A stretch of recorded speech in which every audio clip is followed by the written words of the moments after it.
There's a lot of interesting people and places to see in Alabama. Why don't you ride along with me? I'm Tom Garney, and this is On the Road in Alabama. So this is the second oldest Triumph dealership in the United States. The oldest one's in Florida, and it's owned by the same family that started it. Which is unusual on that bike is the carburetor. We cleaned it, put a kit in it. But in order for it to run, the mixture screw is screwed all the way in, which richens it up. Tell us a little bit about D&D Cycles, your history. How did it get started? My dad and I have always had British bikes. Now, this is probably in the late 70s, maybe earlier than that. Anyway, my dad had a 441 BSA motocross bike. And he said, here's a $100 bill. Now keep in mind, this is the 70s. So I go over to Skinner's to buy stuff for a top end. I wanted rings, gaskets, and a coil. Came back, my dad goes, where's my change? I handed him about $3. He about had a heart attack. He said, for rings and gaskets? Back then, you know, you should have been able to buy all that for 40 bucks, maybe. Anyway, so we had all these British bikes. I had my BSA, my dad had that one. He had a 68 Lightning. So my dad goes, you know, we ought to get a business license and just tinker with British bikes on the side. There's still a lot of them running around. And we can get parts at cost instead of paying Skinner these outrageous prices. So we did. And I was in the garage door business. I'd gotten out of high school and was hanging garage doors. And it snowballed. People started coming and Skinner closed and moved off, and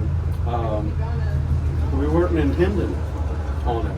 What year would you say you were officially a motorcycle dealer? To really get 80. started? 80, Yeah. And we weren't a dealer until 97. We just did repairs.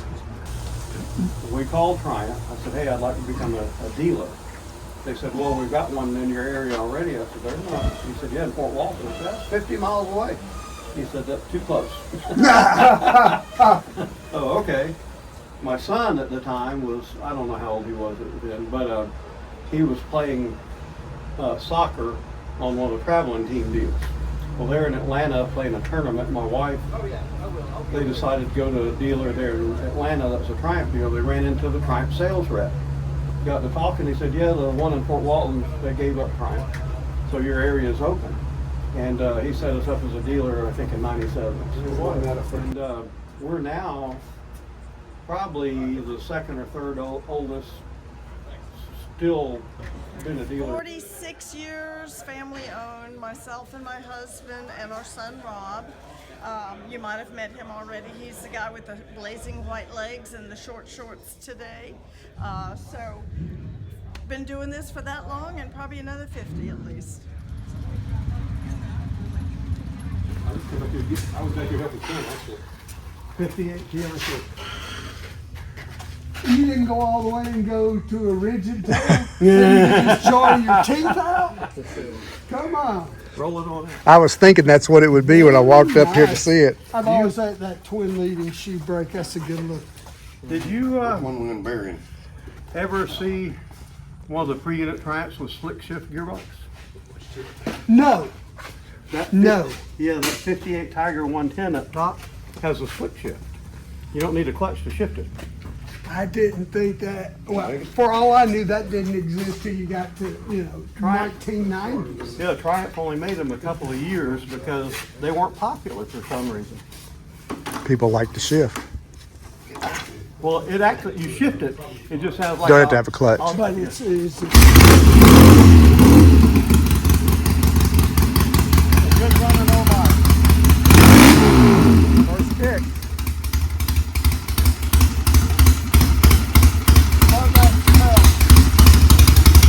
Wondered. Have you ever seen this before? Let me crack it again. It does look familiar, but Watch Is it. it a speedo drive?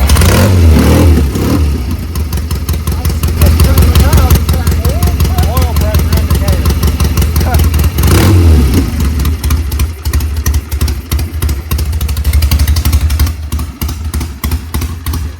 Man, that one sounds thing good. I will say, just personal preference, because of the cutoff pipes, can't hear the noisy valve train. I love the sound of that. I mean, that way you know it's a British bike. You don't have to see it.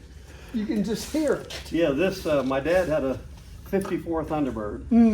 And when he bought it, he kept trying to screw that thing back in. So he went to the Triumph dealer and they said, no, it's supposed to come out. It tells you got oil pressure. The slick shift still has a clutch lever. So it works just like a normal shifter. You can use a clutch or you don't have to use a clutch. It has a mechanism. The way you can tell it's slick shift, see this arm is vertical? The slick shift has a horizontal arm, like a BSA 810. Oh, so it comes up and rotates in. And when you push the shifter down, you watch the arm move. So it still has a cable. It's got a linkage in here. When you push down on the shifter, it makes a linkage and disengages the clutch. Right. So you can, I freak people out all the time. We have bike shows sometimes. I'll get that one down, crank it up. I'll say, watch this. I'll put it in gear and take off with my hand up here. Yeah. But it's like, you're familiar with little Honda mini bikes? If you hold it down, it won't go.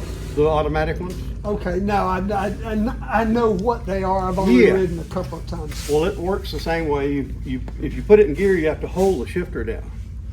And then you ease up on the shifter, it'll take off. And yeah, it's called a slick shift. Yeah, well, I've heard of slick shift, but never experienced one and didn't know anything about, that. So that is kind of your clutch. Their big advantage was back in the scrambles days when they had what they call hand-on helmet starts. Do you remember those? Yeah. You had a start line, you had to reach down, put it in gear and go. All you had to do is put it in gear, hold your foot down, and when the flag went, you took off. You had 3 or 4 feet ahead of everybody else. Yeah. I don't know why it wasn't popular. But yeah, it's a rare thing. This one wasn't wired and it did have a generator. Yeah, like the I see that. Mm-hmm. And I didn't want to go through the trouble wiring it all up and trying in a regulator, and there's 6-volt and flickering lights. So I put a Thunderbird cases on it, which came with an alternator, or the primary case. Yeah. So it's got an alternator and it's 12 volt, and I have the lights. It's got the magneto, so it doesn't need the alternator to run. The alternator strictly runs the lights, and the magneto runs the engine. And this one's your bike now? Yes, sir. Now, how old are you, son? I'm 16. All right. So have you got your riding permit yet? For my bike, I will be hopefully this summer.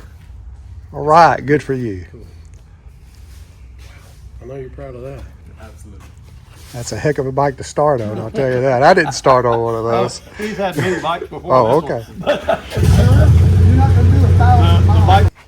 Well, it's interesting, Dink, that, you're still obviously very passionate about motorcycling and doing motorcycle dealership stuff.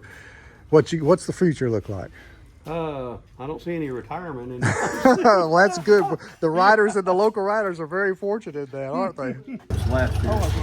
This one's getting old, but I just rebuilt it.